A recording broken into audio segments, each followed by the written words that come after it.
दोस्तों, आज की कहानी है एक पति पत्नी की सालगिरह। पत्नी की आंखों में आ गए आंसू। इतने सालों में मेरे लिए 4 सोने की चूड़ियां नहीं बनवा पाए।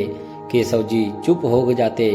उन्हें देखकर करुणा कहती, अरे मैं तो ऐसे ही कह रही थी, जो काम ज्यादा जरूरी है उसे तो पहले करना पड़ेगा। चूड़ियां कहाँ भागे जा रही है, कभी बनवा लेंगे। केशव जी का मन आज बड़ा बेचैन था। बार बार करवटें बदल रहे थे पर नींद नहीं आ रही थी। क्या बात है जी? पत्नी करुणा ने पूछा। कोई परेशानी है क्या?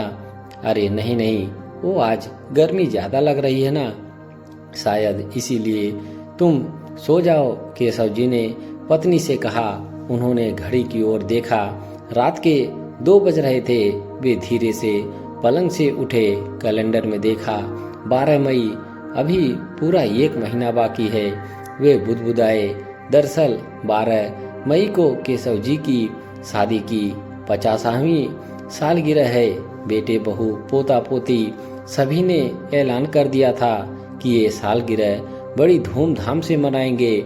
सारे करीबी रिश्तेदार को फोन द्वारा सूचित भी कर दिया गया था। पर केशव जी के मन में कुछ और ही चल रहा था। 50 साल पहले किया वादा आज तक पूरा नहीं कर पाया। इस बार नहीं, अब तो वादा पूरा करना ही है, चाहे जो हो जाए। केशव जी खुद से ही बातें कर रहे थे। फिर उन्होंने सुराही से पानी निकालकर पिया। करुणा की ओर देखा तो वो आज भी नींद में मुस्कुरा रही थी, शायद कोई अच्छा सपना देख रही थी। उन्होंने बड़े प्यार से उसे चादर उड़ा दी और फिर वापस आकर सो गए। सवेरे 10 बजे केशव जी तैयार होकर बाहर जाने लगे। अरे आप सुबह सुबह कहाँ चल दिए? पत्नी करुणा ने पूछा। 1000 बार कहा है, कहीं जाते समय टोका मत करो, पर तुम्हारी तो आदत ही खराब है। केशव जी ने झल्लाते हुए करुणा को डांट पिला दी और बाहर निकल गए। लो, पूछो तो नाराज, ना पूछो तो कहेंगे तुम्हें क्या, मैं कहीं भी जाऊं। करुणा बड़बड़ाते हुए रसोई घर में चली गई। सास ससुर की इस नोक झोंक की अब तो बहू भी आदी हो गई थी। वो काम करते करते मुस्कुरा दी। घर से निकलकर केशव जी सीधे अपने पुराने मित्र राम प्रताप सुनार की दुकान पर पहुंच गए। अरे भैया, आओ आओ, आज इधर का रास्ता कैसे भूल गए? राम प्रताप ने केशव जी को बैठाते हुए पूछा। राम प्रताप उनका पारिवारिक मित्र और सुनार था। बेटे की शादी से लेकर कहीं लेन देन के सभी प्रकार के सोने चांदी के गहने वे उसी से बनवाते थे। केशव जी ने बैठकर पानी पिया, फिर अपनी जेब से एक लाल रंग की कांच की चूड़ी निकालकर टेबल पर रख दी। रामा, ये तेरी भाभी की चूड़ियां हैं, इसी नाप की सोने की 4 चूड़ियां बनवाना चाहता हूँ। कितनी कीमत होगी? रामा ने पहले चूड़ी को देखा, फिर अपने दोस्त केशव को, फिर हो करके जोर से हंसने लगा। क्या बात है केशव, बुढ़ापे में बड़ा प्यार आ रहा है भाभी जी पर। नहीं यार, वो बात नहीं है। दरअसल तू तो जानता है, इस बार शादी की 50वीं सालगिरह है। बच्चे मान ही नहीं रहे हैं, कह रहे हैं थोड़ा धूमधाम से मनाएंगे। बस इसीलिए थोड़ा शर्माते हुए केशव जी बोले। अपने मन की बात वे छिपा गए। जब उनकी शादी हुई थी और उन्होंने करुणा को पहली बार देखा था, गौरवड़ी करुणा लाल साड़ी में बेहद सुंदर लग रही थी। गोरे गोरे हाथों में लाल कांच की चूड़ियां पहनी थी। करुणा, अगली शादी की सालगिरह पर मैं तुम्हें सोने की चूड़ियां बनवा दूंगा। उन्होंने करुणा से वादा किया था, लेकिन जिंदगी की भागम दौड़ में माता पिता, बच्चे, पढ़ाई, बीमारी, एक के बाद एक जिम्मेदारी निभाते हुए सभी करुणा के लिए चूड़ियां बनवाने का मौका ही नहीं आया। कभी कभी करुणा उसे ताना भी मार देती, इतने सालों में मेरे लिए 4 चूड़ियों की नहीं बनवा पाए।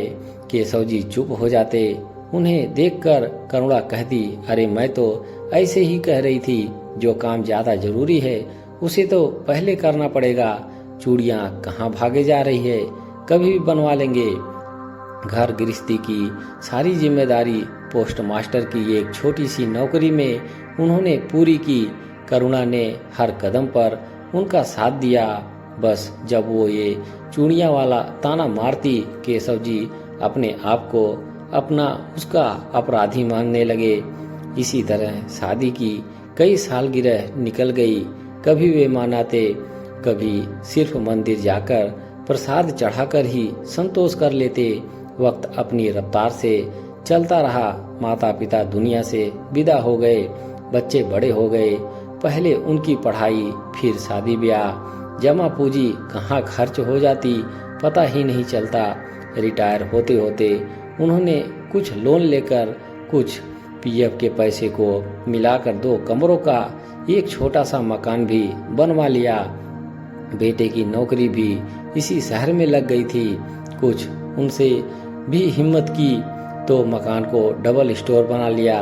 अब वे परिवार सहित ऊपर की मंजिल पर रहते थे, नीचे का हिस्सा किराए पर चढ़ा दिया गया।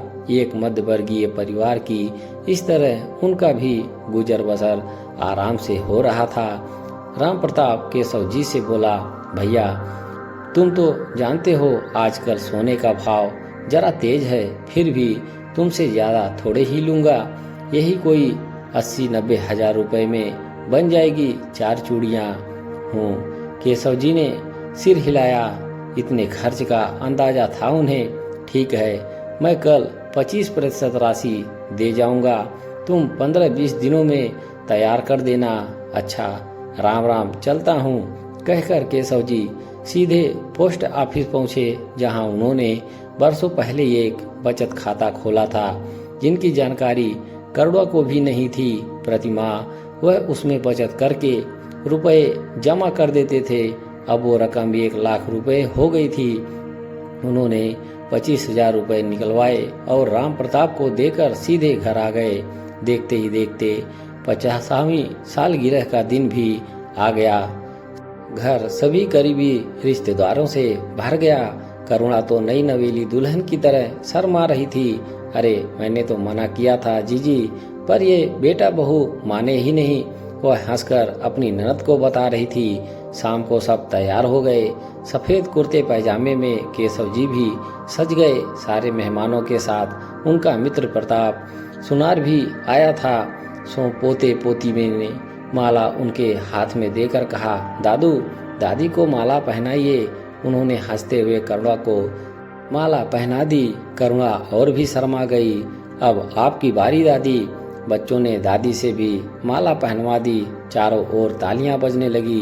तभी केशव जी ने राम प्रताप से एक डिब्बा लिया, उसे खोला, फिर करुणा से बोले, लो भाई जरा हाथ तो बढ़ाना।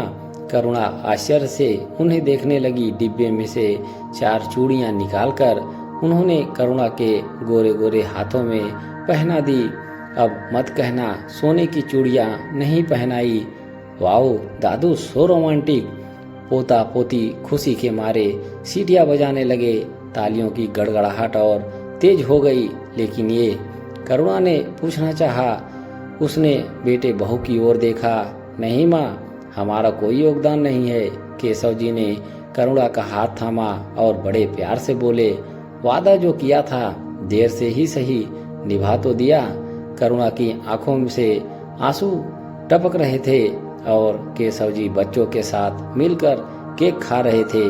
दोस्तों, कहानी आपको कैसी लगी कमेंट बॉक्स में जरूर लिखें। धन्यवाद।